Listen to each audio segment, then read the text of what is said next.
Здравейте, сега ще ви покажем по какъв начин да си направите регистрация.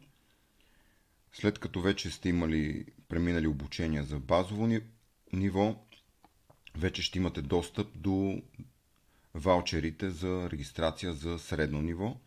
Пак по същия начин се влиза, от този линк пак ви изпращаме имейл, от този линк се влиза и идвате на това място, което ви е познато вече. Вие сте си правили регистрация за базово ниво.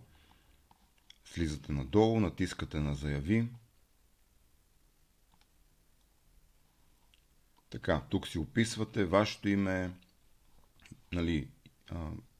собствено име, бащино име, фамилия, ЕГН, електронен адрес. Говоря за имейла. Това е имейла, с който ще имате регистрация въобще в платформата на Агенцията по заетостта. И на този имейл ще ви дойде и ваучера. Това е важно да го знаете. Така, след това си попълвате другите неща. Област, община, пощенски код, населено място, телефон. Така, начин на уведомление. Това е по електронен адрес, няма друга опция. Така, ето тук вече започват по-важните неща. Проект. Тук и трябва да изберете компонент 2, обучение по дигитални умения, компетенции. Ето това се избира. Другите са съвсем други неща. Избира се това, след това идвате на вид услуга, издаване на нов ваучер или издаване на нов ваучер, анулиране на старт. Ако сте допуснали някаква грешка, тук става дума за издаване на нов ваучер, натискате. Статус на заявителя, вашия статус, примерно ако сте самонаето лице, заето по трудови правоотношения и така нататък. Ето тук масово се избира това. На база на вашата ситуация се слага. Така, ето тук сега ключова компетентност.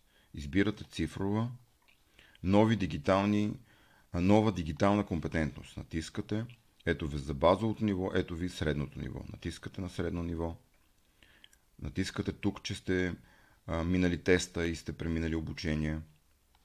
И ето тук другото важно нещо, значи след като сте избрали средното ниво, това е второто ниво, избирате дистанционна форма, което означава изцяло онлайн, и доставчик на обучение. Избирате най-лесно да си напишете тук нашата фирма НМН.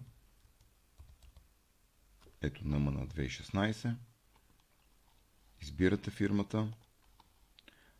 Ето тук сега натискате. Това е адреса, където ни е офиса. Но няма да бъде обучението в офиса. Не се притеснявайте, изцяло онлайн ще бъде.